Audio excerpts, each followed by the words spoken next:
Morning students. Today's thought. The best preparation for tomorrow is doing your best today. In the previous class you had studied about monohybrid and dihybrid crosses. What is the genotypic ratio of monohybrid cross? 1:2:1. What is the phenotypic ratio of monohybrid cross? 3:1, isn't it? What is the phenotypic ratio of dihybrid cross? 9:3:3:1. And also we had studied law of dominance, law of segregation and law of independent assortment. Today let's learn chromosomes, DNA and genes. We always come across the same human have 23 pairs of chromosomes. What are they made up of? Where are they actually located in the cells? Let's try and answer all these questions in this session. The human body is made up of million cells. The nucleus of each cell contains thin thread-like structures called chromosomes. The term chromosome was first coined by Voltaire in the year 1888. The chromosomes are the carrier of genetic material which contain the hereditary information. The chromosomes are highly condensed coil chromatin fibers packed with the DNA that forms the genetic material. Genes are segments of DNA which are responsible for the inheritance of a particular character. Each gene is present at a specific position on a chromosome called its locus. During cell division, the genetic information present in the genes are passed from one generation to another. Now, let's discuss the structure of chromosome in detail. Chromosomes have similar structures called chromatids. They are identical and are called sister chromatids. These chromatids are held together by a centromere. Each chromatid is made up of spirally coiled thin structures called chromonema. The chromonema has a number of bead-like structures along its length which are called chromomeres. The chromosomes are made up of DNA, RNA and chromosomal proteins. These proteins provide structural support to the chromosome. A typical chromosome consists of three important regions. They are constrictions, telomere and satellite. A typical chromosome has narrow zones called constriction. There are two types of constrictions, namely primary constriction and secondary constriction. The two arms of a chromosome meet at a particular point called primary constriction or centromere. The centromere is a region where spindle fibers attach to the chromosomes during cell division. All constrictions other than primary constriction are called secondary constrictions. In the given chromosome, two secondary constrictions are there. The nucleoli develop from this secondary constriction, so they are called nucleolar organisms. Nucleoli, the spherical body present in the nucleus of the cell is called nucleoli. Next region is telomere. The tip or end of the chromosome is called telomere. This telomere prevents joining from the adjacent chromosome. And also it offers stability to the chromosome. Students, do you know which is acting as aging clock in every cell? That is telomeres. As a cell divides every time, they become shorter. Telomeres get too short to do their job, causing our cells to age. Third important region of a chromosome is satellite. Some of the chromosomes have an elongated knob-like appendages at one end of the chromosome is known as satellite. The chromosomes with satellites are called as sat chromosomes. So, what are the important regions of a chromosome? Constrictions, telomere, and satellite. Next, let's discuss the types of chromosome. Based on the position of the centromere, the chromosomes are classified into 4 types. They are telocentric, acrocentric, submetacentric and metacentric. Telo means tip or end. If the centromere is found on the tip or proximal end of the chromosome, that is said to be telocentric chromosome. They are rod-shaped chromosomes. If the centromere is found at near the tip or end is known as acrocentric. So it forms short and long arms. They are also rod-shaped chromosomes. In submetacentric chromosome, the centromere is found near the center of the chromosome, thus forming two unequal arms. They are J-shaped or L-shaped chromosomes. Last one is metacentric. The centromere occurs in the center or middle of the chromosome. Here meta means middle and form two equal arms. They are V-shaped chromosomes.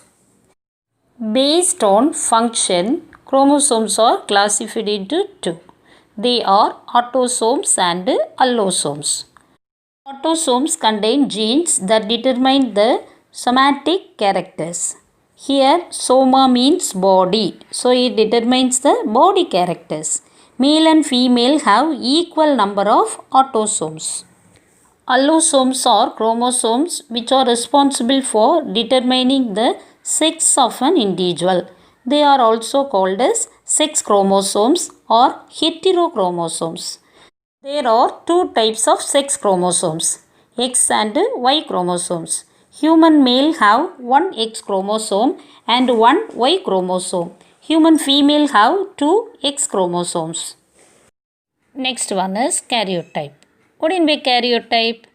Karyotype is the number, size and shape of the chromosome in the cell nucleus of an organism. The diagrammatic representation of the karyotype of a species is known as ideogram. For example, in human, each cell normally contains 23 pairs of chromosome, out of which 22 pairs were autosomes, and the 23rd pair is the allosome or sex chromosome.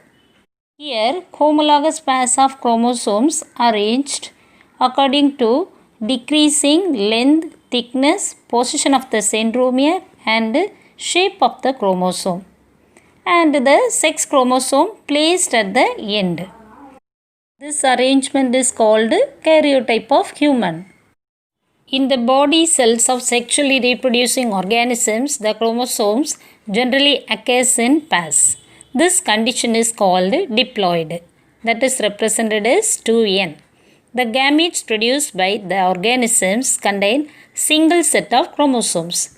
Hence, the gametes are said to be haploid. It represented as n. These are all about chromosomes. Next, let's discuss about structure of DNA.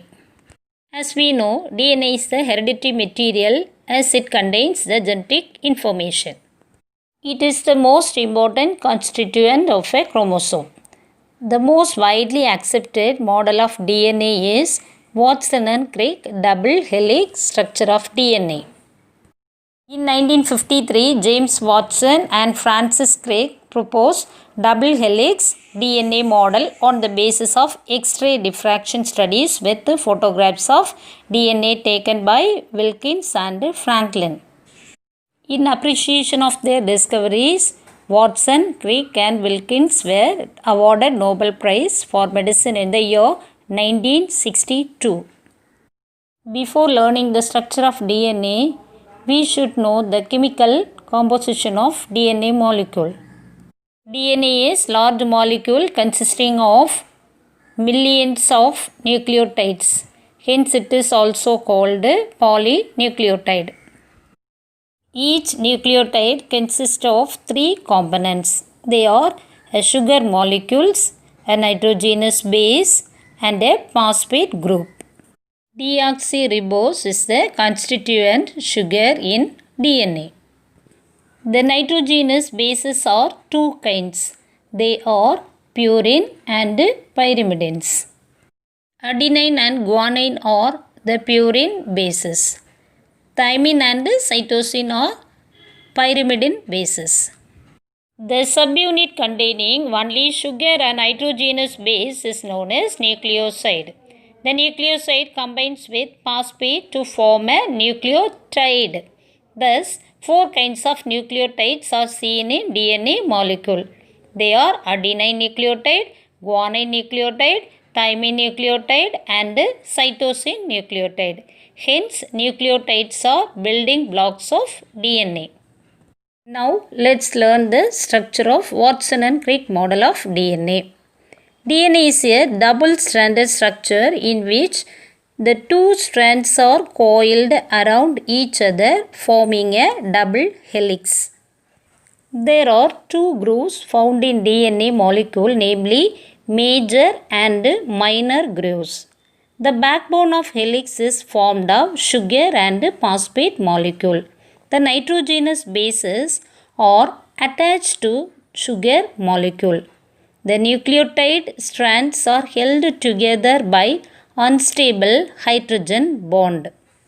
Pairing between the nitrogenous bases is very specific and is always between purine and pyrimidine bases. What are purine bases? Adenine and guanine, isn't it? What are pyrimidine bases? Cytosine and thymine. Here, a purine base adenine always linked with a pyrimidine base thymine. Likewise, a purine base cytosine is always linked with guanine. There are two hydrogen bonds between adenine and thymine.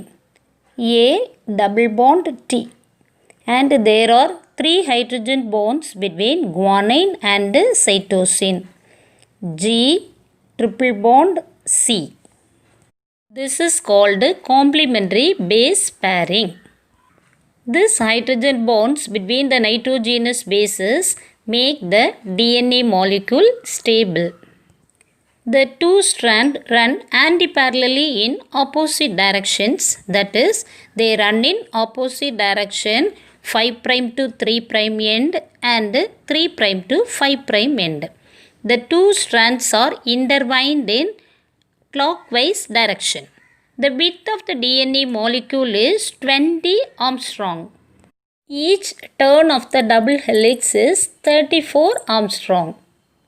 That is equal to 3.4 nanometer. There are 10 base pairs in a complete turn. The nucleotides in a helix. What will be nucleotides?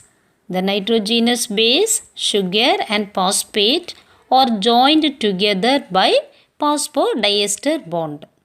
So, purine and pyrimidine linked by hydrogen bonds. Nucleotides are linked together by phosphodiester bonds. The internucleotide distance is 3.4 Armstrong. That is equal to 0.34 nanometer. What is the function of this DNA? It controls all the biochemical activities of the cell. It carries genetic information from one generation to another. It also controls protein synthesis and synthesis of RNAs.